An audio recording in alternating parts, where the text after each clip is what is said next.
Hey guys, how are you? Coach D here. I'm going to take you through the single arm kettlebell one arm row, okay? Now it's similar to the dumbbell one arm row. The only difference is the stance that you're going to be using it in and the goal, okay? So if I'm a weight loss client, mesomorphic, endomorphic client looking to lose weight, I kind of want to make sure that I'm not going to be utilizing a bench so often. Why? Because I don't want to have the balance and stability of the bench. I want to utilize all the muscles in my body. So what am I going to do? I'm going to scrap the bench. I'm going to turn over. I'm going to have one hand to the side. I'm going to slightly bent over row position. And from this position, I'm going to roll right up. Let me show you facing the camera. So almost in a split stance squat.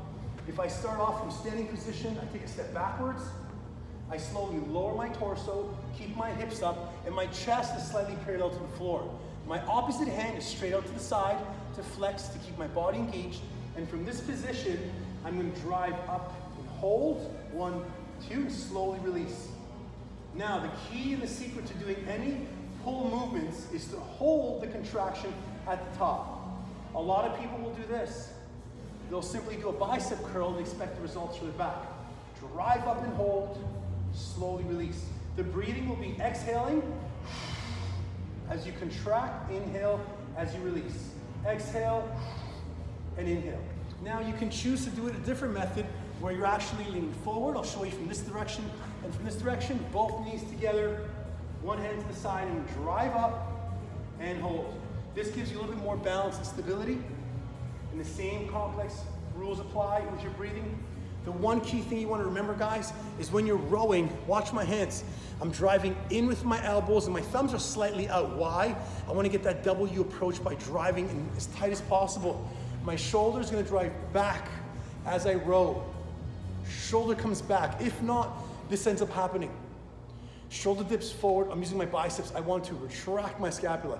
So if I'm going to be using the bench, then I'm probably going to be lifting heavier, or I'm doing more reps, or I'm doing a circuit where I'm tired and need some stability. So left foot on the bench, right foot out.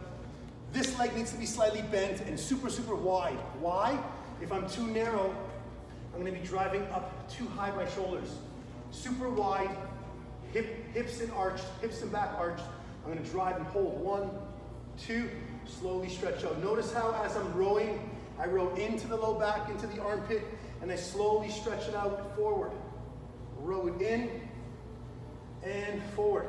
Key thing to remember, shoulder, elbow, move in the same direction. That's how you can execute the kettlebell one arm row.